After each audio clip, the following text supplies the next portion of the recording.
монголчууд чинь цөөхөл нь шүү дээ. Бие биендээ хайртай л байх хэрэгтэй байна шиг санагддаг шүү дээ. Сайн ахаа. За сайн. За дүүн 3 асуулттай. Хамгийн их нь эвэл лайк сошиал дээр хэр эрэг хүн бэ? Би ер нь бол өстой болохгүй юм айгүй бичиж ярилдаг хүн шүү дээ. Тийм үү. Тэ. Гэтэ бид нар яг нийгэмд дуурч яж штэ нэг ч хүнийг шигсэн бас ингэж зөв бурууг хэлж ингэж залруулж яж энэ нийгэм хөгжих юм бэл. Гадаадын оронд бол яг бие биендээ ингэж нөгөө шаардлага хяналт тавьдаг учраас тэр илүү хөдөлгөөн хийхгүй ш тэр хүмүүс буруу зураг хийхгүй эндээ л битгий л очирна. Одоо сошиал дээр хүмүүс ингэж нэг амар сөрөг үйдэн штэ. Тийм сөрөг комент бичдэг хүмүүсийг та яг юу гэж боддог вэ? Одоо шүүлтүүр байхгүй зүгээр л сөрөг комент бичдэг.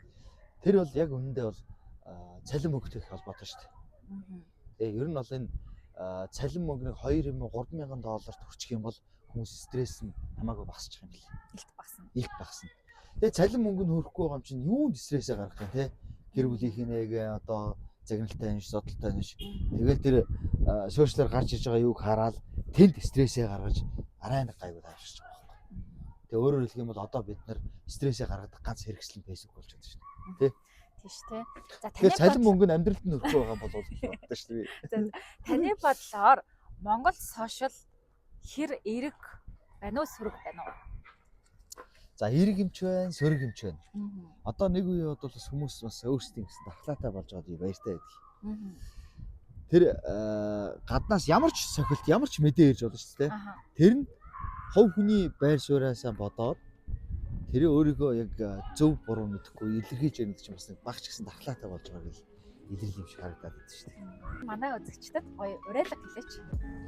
Эерэг байцгаая монголчуудаа фэйсбүүкээр зөвхөн одоо тий сайн сайхныг түгээдэг бие бинийгээ гоё хүндэлдэг зөвөр нууц аккаунтаар бие бинийгээ малгах шүү дээ.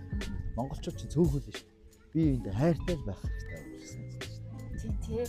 Бид нар эх орноо хайрлан бид нар бие бинийгээ хайрлах бол өөр захын хүн Монгол улс эх орныг хайрлахгүй зөв хайрлах шүү дээ. Тий шүү дээ тий.